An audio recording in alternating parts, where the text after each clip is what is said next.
And we are back. Michael, you ready to go? I want to test your Leafs knowledge.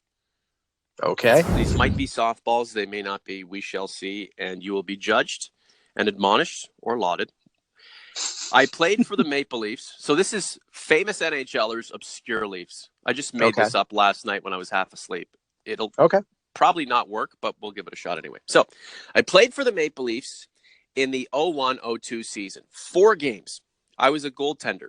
I had won 2. I lost 2 games. I had a .909 save percentage, and my goals against average was 2.74. I played 4 games for the Leafs in the 01-02 season, so most likely in 2002.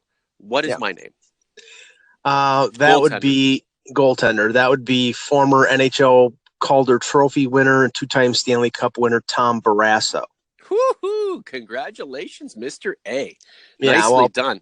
He was the fifth overall pick in '83, and I'm looking at these stats through Hockey DB. I mean, one of the greatest resources any hockey fan could ever utilize. So the 1983 draft, Brian Lawton, first overall pick, Sylvain Turgeon, Pat LaFontaine, Steve Yzerman, 4th to Detroit, 5th, Tom Barrasso. And hey, Toronto took Russ Courtnall with the 7th pick that year.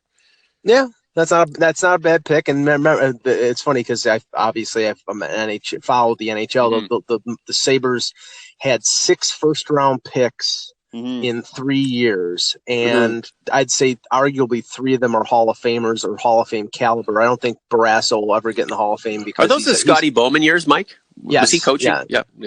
Scotty Bowman GM, and so he took Housley, Andrechuk, and Barrasso, but Barrasso's caustic personality may keep him out of the Hall for a while.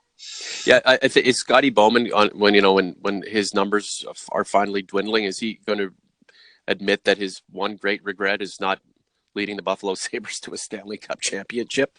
I mean, it's like, I won 15 cups, but it was the one I didn't win with Buffalo that will always. Well, when Scotty gets away from the bench, that's the problem. I still think that he was a phenomenal coach, possibly the best of all time, but he was an average general manager at best. You look at some of the picks. Yeah, you look at some of the picks that he made in Buffalo. Yuri Dudicek, who was a first-round pick, who was a Czech, and they expected him to defect. And I think his father was a colonel in the KGB, so it's like it wasn't going to happen. So anyway. Well, yeah, the first round, this 1983 draft, of course. Tom Barrasso picked 5th, Russ Courtnall to the Leafs at 7.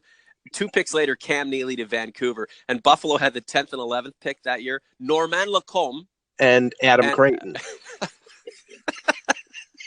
That's awesome. Hey, Bruce Cassidy, the 18th pick to the Chicago Blackhawks. 21 teams that year. All right, so Mike, you're 1 for 1 in famous NHL'ers, obscure Leafs. Tom Barrasso was the answer. So the next one, I played for the Leafs 80 games between the 2000 or 99, 2000, 2001 season. I had 15 goals, 24 assists. I was a plus 16, and I played with the Leafs in 1 playoff run, 12 games. I had a goal and 2 assists. I played from the 99 to 2000 season, and then into the 2000 season the next year, 2000, 2001. Famous NHL'er, obscure Maple Leaf. Forward. He played 5 seasons with the Washington Capitals. He played with the Kings, the Bruins, and then he went back to the Capitals. And then, of course, he wrapped up his season with Metallurg Magnitogorsk. Yes, the almighty Dmitry Kristich. Yes. Bang, bang, bang, bang. Way to go, Michael.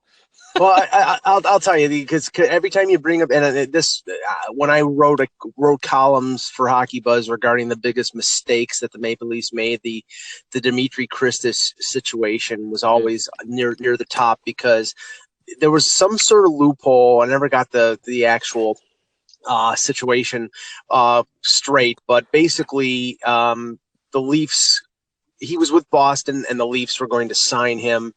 And it was a loophole that they eventually gave Boston a 2nd-round pick instead of just filching him off their roster. But the one thing that was that positive was the fact that when they brought him in, Steve Sullivan, Mm-hmm. who they had acquired in the Doug Gilmour deal, was essentially released. And he was picked up, I think, by the Chicago Blackhawks, either Chicago or New Jersey. And of course, Sullivan went on to be more successful in the NHL than Dmitry Kristich. Sure. So, yeah. typical. Those weren't the days, Mike. And it's amazing. I thought Dmitry Kristich played for the Leafs in the mid 2000s. It's just the years are piling up on us.